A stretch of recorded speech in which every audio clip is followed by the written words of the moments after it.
Last time on HMS Ark Royal. We'll be carrying live 1,000-pound weapons, vitally important that it goes on target. Fire! Fire! Fire! Fire! When contacting Ark Royal to ask for assistance. War Revolution's 9-0. That is probably the thickest fog I have entered harbour in.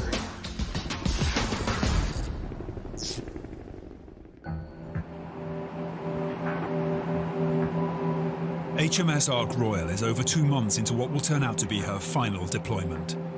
She's berthed in the foggy port of Halifax, Nova Scotia in Canada. This is where the Royal Canadian Navy is celebrating its centenary. As part of the festivities, 27 vessels from 8 countries are going to line up outside the port. Once in place, Her Majesty the Queen will sail past to review the international fleet. But the fog's been so severe that no one knows whether the royal party will be able to see anything through the mist. More concerned than anyone is the captain of Ark Royal, flagship of the Royal Navy. He's about to leave the port in some of the worst fog he's ever seen. Well, we've all got up bright and early to move the ship out to the anchorage. The anchorage is 600 yards ahead of us in the fog. We've got very poor visibility. It's forecast to improve when Her Majesty the Queen comes out to review the Canadian fleet and ourselves. But the weather's not improving. And now, another problem. Even a mighty aircraft carrier is at the mercy of the man who moves the gangway. And while a small craft can move at will, Ark Royal is stuck beside the jetty.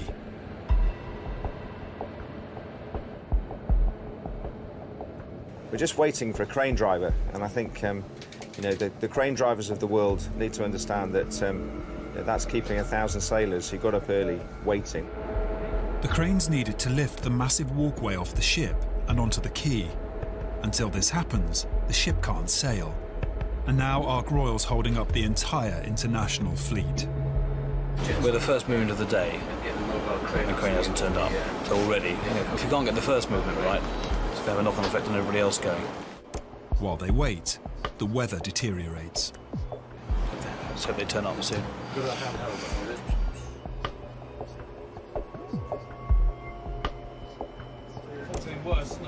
Yeah. But there are some preparations they can be getting on with. Where they're placed for the Queen's review, they'll have to drop anchor, which you might think is easy enough, but not on a ship the size of Ark. The man in charge of the anchors today is Lieutenant David Carr. Typically 45 minutes before we go, the guys up here get both of our anchors ready for letting go. That is in a position where they are 6 to 8 feet down from where they normally are and just held on by a couple of our preventers, so we're ready to slip quickly if we were to have an emergency loss of power or steering or both. There are 2 anchors on Ark Royal, each weighing a ton, each with a massive chain, and each enough to hold this 21,000-ton ship. But what's holding it now is a civilian, a crane driver who hasn't arrived.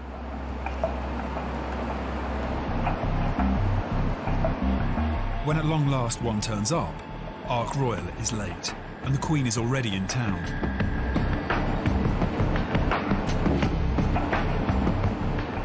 But the next manoeuvre can't be hurried. Even for a warship bristling with sensors, fog is extremely dangerous. Flagship Virgin, let go all right.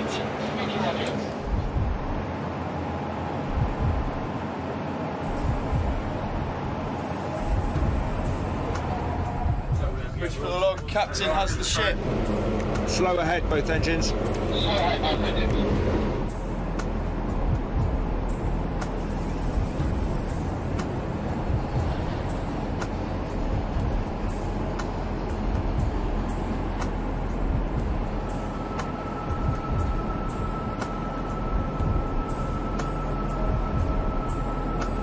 Slow ahead, starboard. Slow ahead, starboard.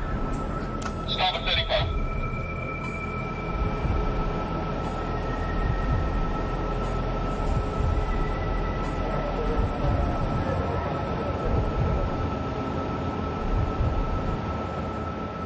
Midships. Steer 070.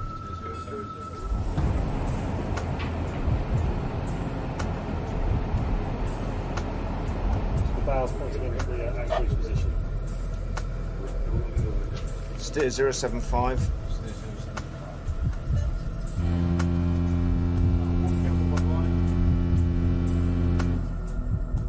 Log speed 3 knots. The crew on the bridge can hardly see a thing. Just a few metres from the jetty, and the ship's surrounded by a blanket of thick fog. Log speed's 3 knots. The captain uses a sat-nav to locate the anchorage point. Minimum expected depth. Steer 090. Starboard 35. Slower stern starboard.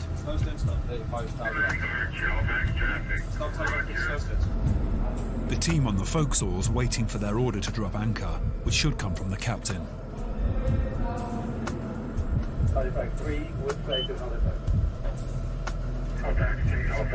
Slower stern port. Half astern both engines. Revolutions 100.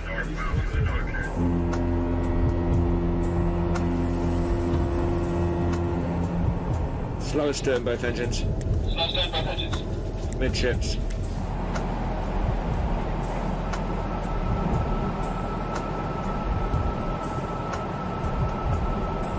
Slower stern starboard. Slow stern starboard. Stop takeoff, please. Slow stern, sir. Half astern starboard. Half stern starboard. Stop takeoff, please. Half stern, sir. Slow astern starboard. Slow stern starboard. Port takeoff, please. Slow ahead, sir. 20 yards flying on visual 6 system. Stop both engines. Stop both engines. Right, that looks like good enough to me. Contact us, please, Thompson. Let go. Forecastle bridge, let go.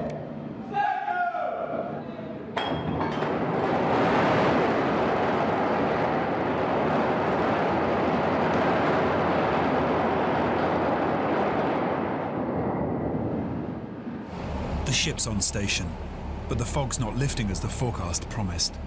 The Maritime Highway Code says any ship anchored in these conditions must warn other vessels of her presence. On Ark, this is still done the old-fashioned way. You have to ring that bell at intervals not more than 2 minutes. So we're prepared to do sound signals, particularly in these sort of conditions in fog, so we have to do that. Depending on what configuration size your ship is, you have a horn, a bell and a gong down aft. So a very distinct sound. People know actually you're not a vessel underway, you're a vessel at anchor, so you're not going to move very far.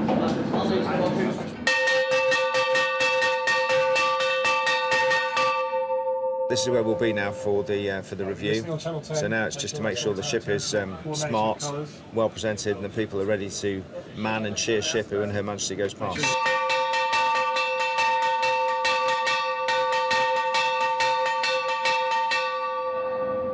There's quite a lot for us to do, get ready for, but you know, here we are, ready to go. So hope the weather improves.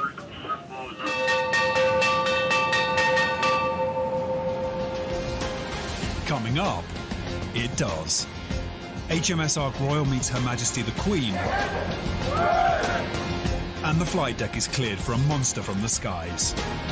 Bigger than I thought. I'm happy I stayed on my feet.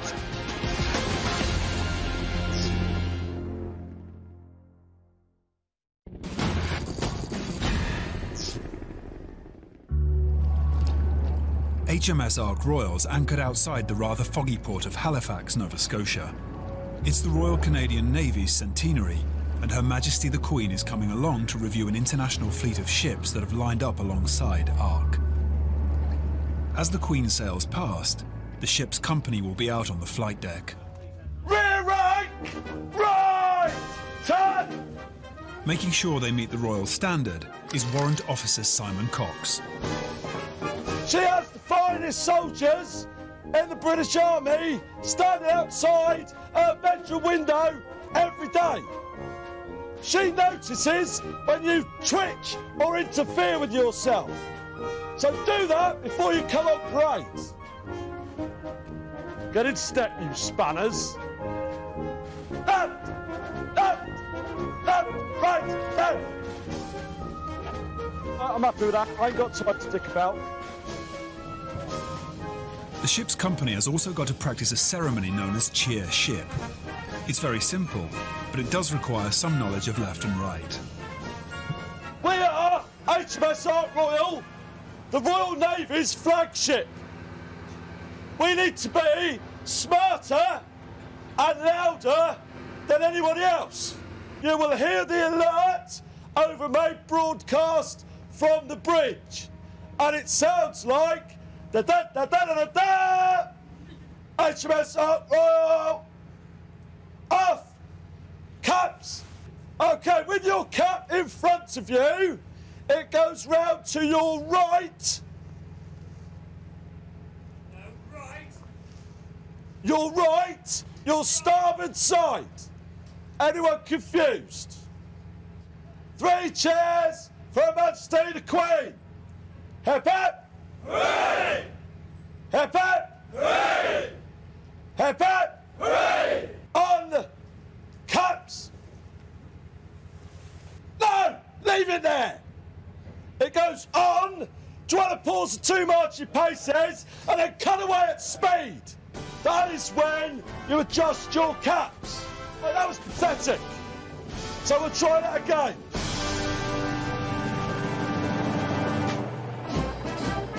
But he can only try it one more time. The Queen's about to board her ship, and even the fog seems to recognise the royal occasion. The forecasts were right after all. It's starting to clear.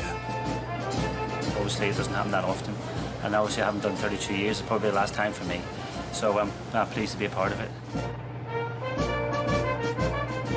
We've been training for this for a few weeks now, a fair few hours in.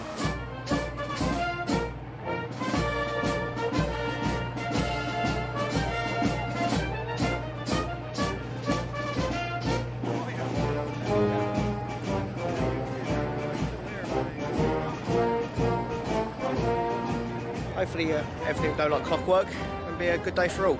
A lot of hard work and preparation's gone into this, so yeah, fingers crossed. It doesn't get any better. We are the flagship and we've obviously been treated to royalty and absolutely delighted with it. Since this is the Canadian Navy's birthday, the Queen will review the fleet from a Canadian warship, the St. John. But as she sets sail, the best view she'll get is the Ark.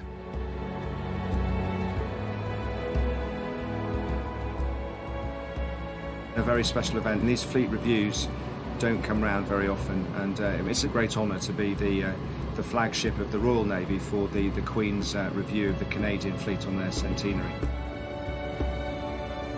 It's a chance for navies to show off. It's a chance for us to salute the Sovereign as she reviews the fleet. So, delighted. Ark's company stands in wait for the royal sail past.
Never nervous.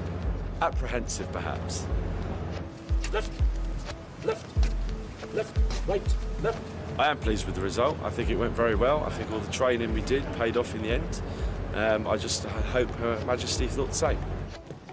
The review in front of the Queen was a great honour for all of us to be involved in that, and we'll all look back with great pride at having taken part in the Canadian centenary celebrations. Now we need to just settle down for what will be the most demanding exercise we do over the next 3 or 4 weeks.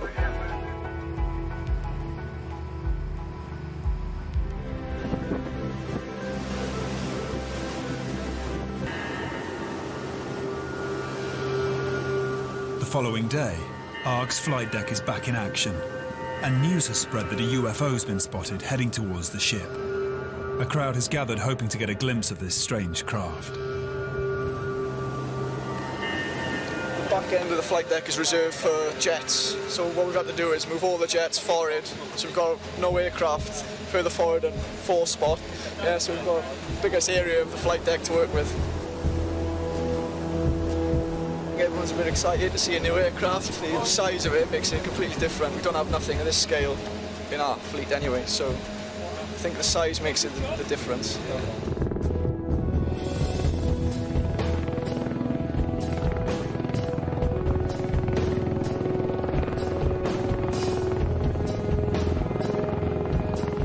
And this is it. The American-built Osprey V-22.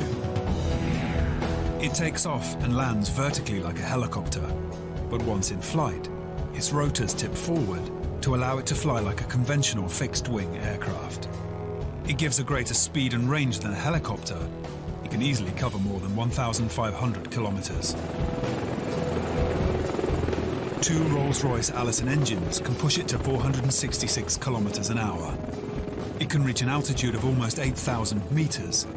Its rotors are 9 meters across, and it has a wingspan of 13 meters.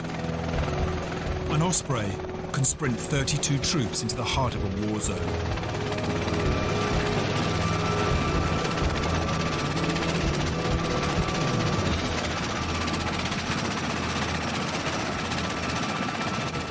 This aircraft's flown in from the US Naval Air Station, Oceana, to collect American officials who have had a meeting with Captain Klink.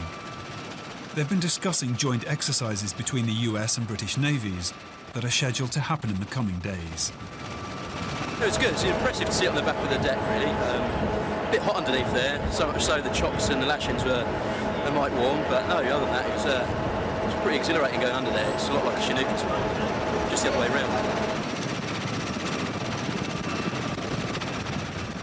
It was good. It went smoothly. Bigger than I thought. It's big, wasn't it?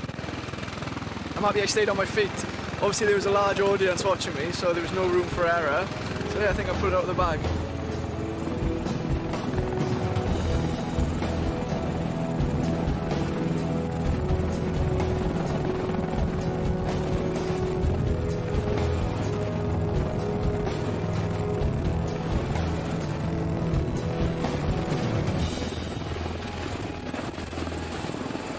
Another tick in the box, yeah, on my aircraft handling world. Osprey done. I don't think there's many aircraft handlers out there who could say that, so I'm happy. Coming up. Identify an unknown contact on my scope. A rogue boat attacks the flagship. And a real emergency as Ark Royal starts to flood. The water level back compartment is above that level here.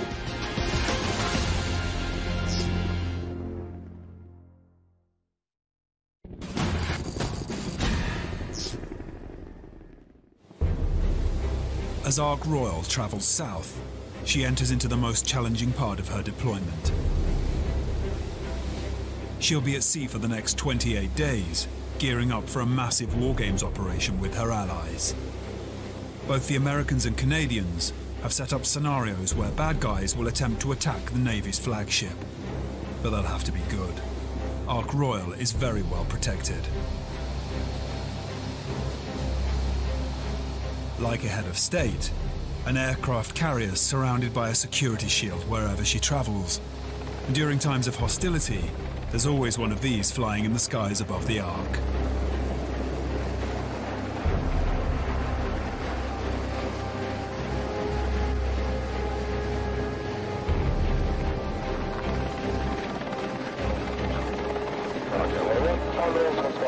This Sea King helicopter may be 41 years old, but it's what she's carrying that counts. On board is a radar system so powerful, it can track 400 targets simultaneously. It can detect moving objects on the ground as small as a bicycle from 150 kilometers away. This is Ark Royal's early warning system. It's called the Airborne Surveillance and Control, or ASAC for short. It was developed during the Falklands conflict, when the Royal Navy lost 6 ships with a further 13 damaged. Most searing was the sinking of HMS Sheffield from a devastating missile attack. Her outmoded radar had failed to spot aircraft over the horizon, and by the time she saw the missiles, it was too late. Lieutenant Chris Hughes explains how ASAC was rushed into service. Seeking Airborne Surveillance Control is the Navy's airborne asset for surveillance, essentially. It was conceived following the loss of the major carriers that we had before and the loss of the Gannet. It took 6 weeks from design, essentially, until build for the Seeking Mark II. Essentially took the radar out of a Nimrod, tweaked it a little bit for airborne surveillance, stuffed it in the back of the Seeking, and within 6 weeks, essentially, it was on a ship going out to the Falklands. And we are really just an all-round surveillance asset, looking in sort of surveillance across the broad spectrum. We operate from a position called barrier, where we plan on where we're going to put the aircraft, and it's all about looking at the conditions of the day, the threat that we're looking for, and really how we're going to employ the radar in order to detect it. So we'll find a point in space that we will use in order to get the most from our sensors. The crew spots something suspicious. Wildcat Guardian. Guardian, Wildcat. Wildcat Guardian, you able to identify an unknown contact on my scope with 170 at 16 from yourself? The Seeking isn't a gunship. It doesn't have any firepower, so it's not able to deal with the threat. But there are other assets on standby. And this is one of them. The Westland Lynx. Roger, out after a suspect vessel. It's probably an Army Burke. The Lynx is one of the world's fastest and most agile combat helicopters and can carry a variety of weapons. Today, she's been fitted with a powerful machine gun. This is the M3M, essentially a cannon not dissimilar to what you'd find on something like a Spitfire or a Hurricane in the Second World War. So it's fairly basic, but it's very effective, and it's particularly imposing when you've got it strapped to the side of a helicopter. It's a fairly small helicopter, quite a big gun, so it's a very good deterrent.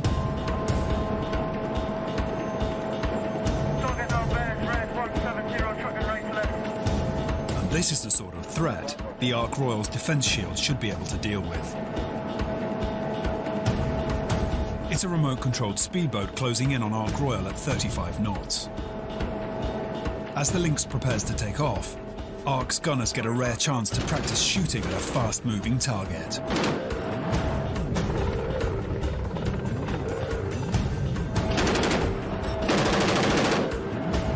It's remarkably difficult to hit.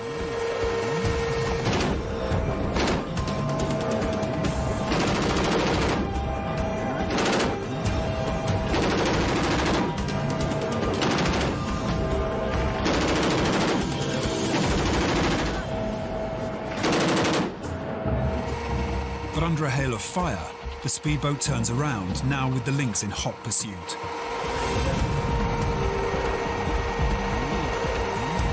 Okay, we're directly south of the hot box at the moment and have to come around onto east now. There's a climb. All right.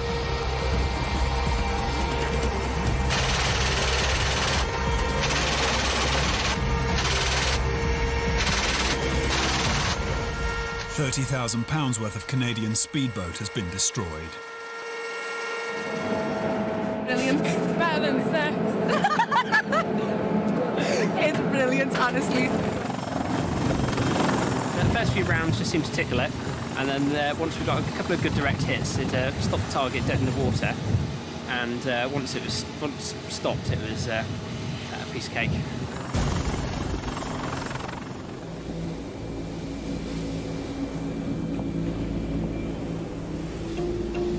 It's 5 o'clock in the morning, and Ark Royal's facing a real emergency. She's flooding. A lower compartment on the ship is rapidly filling up with water.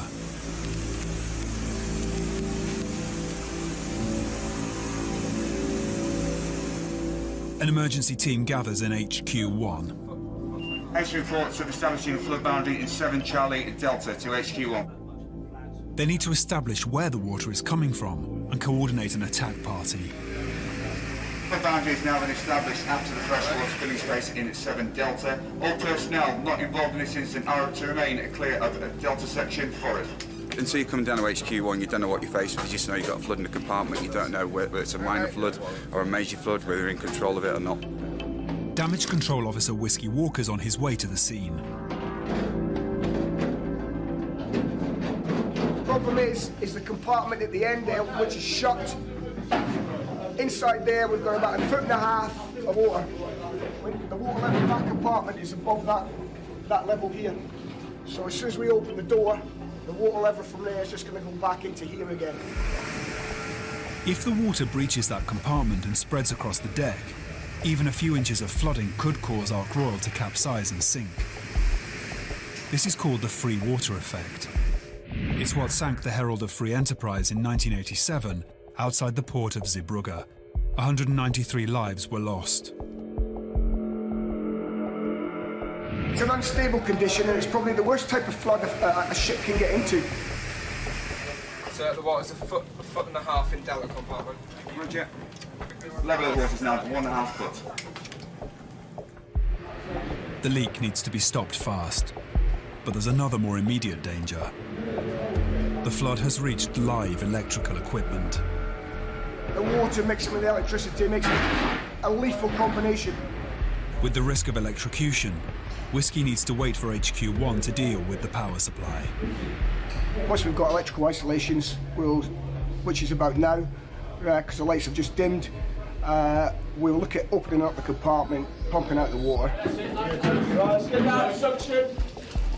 The attack party locates a small ventilation hole through which they can pass a hose into the compartment to begin pumping out the water. Yeah, let's get it on. Okay, leave it in.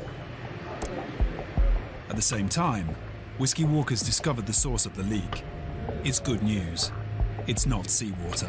Got a freshwater leak into the compartment. We were making freshwater distilled into the freshwater tanks. Put too much water in the tank. It's overflowing into the compartment. Now the source of the leak's located, it's easy to stop it.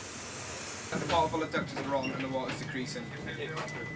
DCO speaking. Bottom full of ductors has now been operated in 7 delta. Level of the fresh water is now dropping. The water is at a safe level now. The pumps have been isolated for the electrical splice. So to aid us, we just put the general lighting back on. Fresh water tanks aboard Ark are regularly dip tested to make sure there's enough to supply the ship. These 2 watchkeepers here, they're in charge for this compartment. They're going to have to explain why the water total was about 50 tonne out. So should be a good reason for that. Are you to blame for the yeah. So what happened then? Right. So all the water was leaning like that. So when I dip it, it's going to get a lower dip. So when it evens out, it's going to be higher. So as the ship rocks, it's gone to the other side and obviously come up through here. In other words, he tried to fill an already full tank. I'll probably get in some sort of trouble. It depends how bad the pumps actually are. But it's not the first time someone's done it, so just have to deal with it. There's no further risk of flooding and the incident is now going to be passed over to the on-watch engineers. Therefore, stand down SSET. Okay guys, thank you very much for that, well done. Slick drills. We practice them daily, just about, so it should be second nature, but sometimes when it happens for real, some people will just remember the training, go straight into it. Some people sometimes panic, you just have to try and calm them down a little bit. But they did the job, we kept safe at all times, we're fine. We're safe.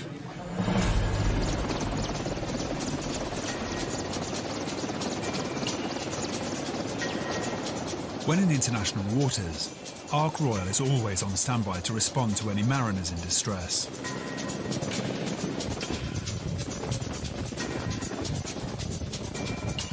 There's a helicopter crew held ready to respond to a mayday call.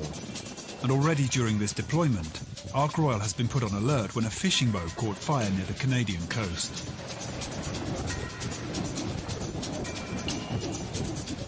Today, it's Lieutenant Commander Ross Spooner's crew who'll respond to any distress calls. And while it's his shift, he's going to put his team through their paces. Just to get the guys experienced in being relatively low over the water and basically manoeuvring the aircraft utilising front-back seat cooperation to drive the aircraft over the survivor in the water and then practice winching them out. Although it's not our primary role, it's one of the fundamental secondary roles that we have for the aircraft, which is effectively to practice search and rescue recoveries and training, should we be called upon to do so. For rescues, the helicopter has to go into a hover. The Merlin has 3 engines and can fly with just one, but it needs all 3 to hover. So before slowing the aircraft down, Ross needs to check all 3 are running smoothly. He's also got to know the winch can be cut loose if it gets tangled up. Helicopters have toppled and crashed when their lines have been caught. In the event of any paralated malfunction, I will look into the back seat for you to control the hoist. Your decision whether you cut it. The order will be cut, cut. If everyone can locate their cutter switches, please. Okay, located in back. Got mine. Roger, after everyone's located and we've cut, I'll be flying away. If there's no further questions, then I'm happy for you to continue the hoist. Roger, and ready with the pellet permission to extract the pellet. Roger. There's no okay, blue. Pellet below the aircraft now. And pellet got. They throw in a floating target. What happens next is extremely difficult to achieve. The pilot can't see what's directly underneath him, so he has to take instructions from the observers in the back. At the same time, he needs to keep a steady altitude. It's very easy for a helicopter to start to lose altitude without the pilot noticing. Jumpy, so the grapple is in the 1 o'clock at 25 yards, ready to run in. Roger, running in. Okay, go forward and right, now only 12:30 at 20 yards. Forward and right in 1 o'clock, now 12 yards. Okay, go forward and right now 10. The pilot makes small adjustments to the aircraft's position, sometimes moving less than a metre at a time. Okay, now go right only 5 yards. I'll go right only 3. Easy, easy. Oh, just missed it. And under the aircraft, now under the downwash. Now in the 1 o'clock, 25 yards. 2:30, 8 yards. Okay, now go right only 5. Okay, now go right only 3, 2, 1. Oh, grapple onto it. Okay, missed it by about 3 inches there. 3 inches?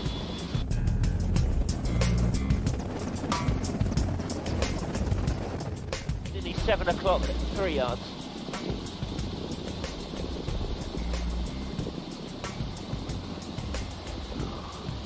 And we have a grapple. Beauty.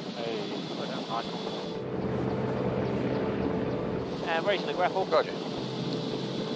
Finally, success.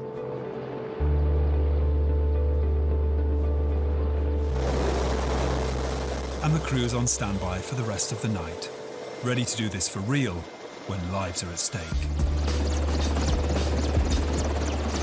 Time 1 now, we're now complete doing grapple X, crest, close into the CC set to join for winching centre aircraft.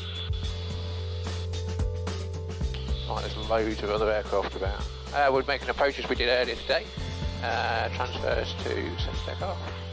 Okay. Side 1, Hammond. Side 1. Requested for estimated all at master landing.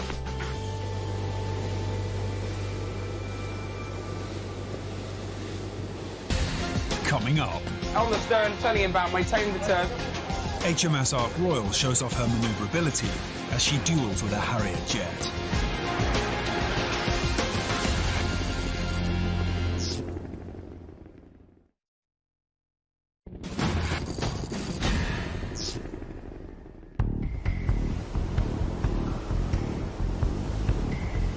Ark Royal's about to put her air defence systems to the test. She's going head-to-head in a duel with a 500-mile-an-hour Harrier jump jet. Flying the plane is Lieutenant Commander Matt Devin. Today we're going to do an air defence exercise, so I'm working up the ship's radars and their upper deck gun crews. I'll take my jet out to about 100 miles beyond the horizon, over the curvature of the Earth. Then I'll come in as low as I can, which is down to 100 feet. And then I'll come in and they've got to try and pick me up on the radar and then do all their exercises to obviously try and shoot me down or manoeuvre the ship so I can't get a good solution to attack the ship. Aircraft carriers are large targets. That's why Ark Royal was built to manoeuvre fast. In open water travelling at speed, this 21,000 tonnes of floating airstrip is surprisingly agile. Amazing, even a ship at 20,000 tonnes can turn so well to try and train its guns onto you.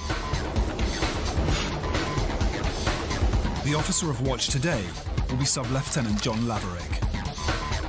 If we have a fight to bomb, the best thing we can do is keep moving, make ourselves a nimble target, harder to hit. The last thing we want to do is steady, straight and level, because that gives him the opportunity to fly straight down the flight deck if he wants to. And if we ruin the flight deck, then obviously we lose our reason to be. A mobile airstrip is a potent asset. The launch pad for air supremacy, right on the enemy's doorstep. So in any major conflict, Ark Royal would be one of the first things an opponent would want to destroy. She's too powerful to ignore, and too big a target to hide. So of the Royal Navy's assets, Ark Royal is the hardest to protect. You need to know what it is that's attacking us. So you need to know if it's a missile, if it's an aircraft. If it's an aircraft, what kind of aircraft is it? Is it a fighter bomber? Is it a maritime patrol aircraft? Any of this kind of information, and so that we can make assessments on whether or not we can kill whatever it is, or whether or not we can't kill it. To test the ship's systems and the skill of the crew, Matt's got to fly his jet to the limit. It's an inherently dangerous exercise. There's always risk with fast jet flying, you know, and especially if you're going close to the ground and close to ships. When I sit on that deck, you know, with it pitching up and down, and I've got 200 feet to go before I launch off the end. Of course I get nervous. I just have to double check that I've done everything correctly there.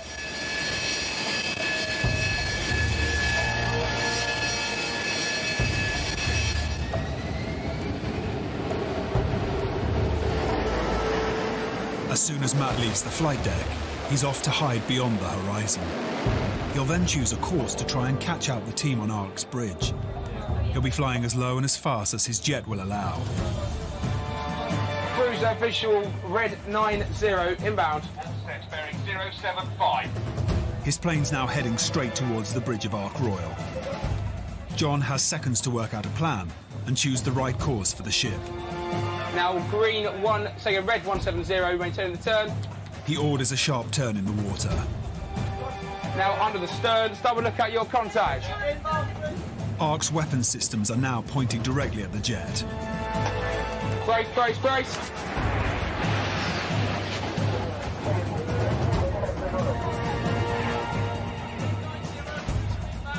Roger, Bruiser visual red 90 inbound. Brace, brace, brace. On again. Start with 10. And now green 160, tracking left to right. Now crossing the stern, inbound green 160, stand 2, stand 2. Roger, now high in the climb, midship. Next, Matt tries an old trick. He climbs high, and then he comes out of the sun. Turning right to left. Brace, brace, brace. Right, on the stern, turning inbound, maintaining the turn. Brace, brace, brace. This time is a success for the jet. Guns or guided missiles might have stopped him, but John failed to see him coming. And turn back outbound, right to left. Stand 2, stand 2. Matt then goes in for his final attack. P-Way also watch tally, visual, eye. Brace, brace, brace.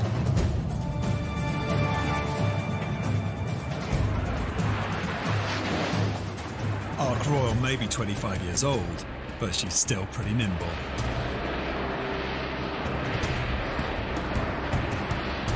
Matt returns back to the mothership.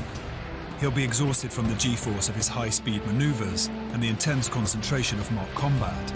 And his runway is pitching left and right and rolling forwards at 25 knots.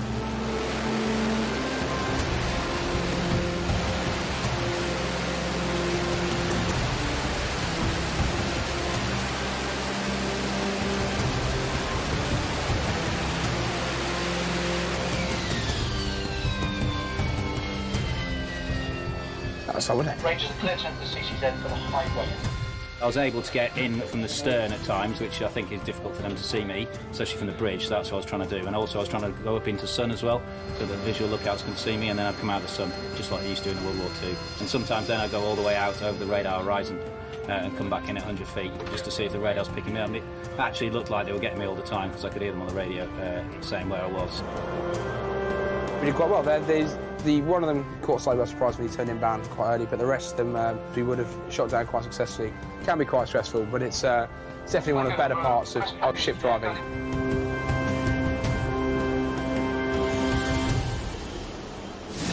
Next time on HMS Ark Royal. You can expect weapons, narcotics and contraband. Get down on the deck! None! It will work first time. Yes, it will. We have confidence.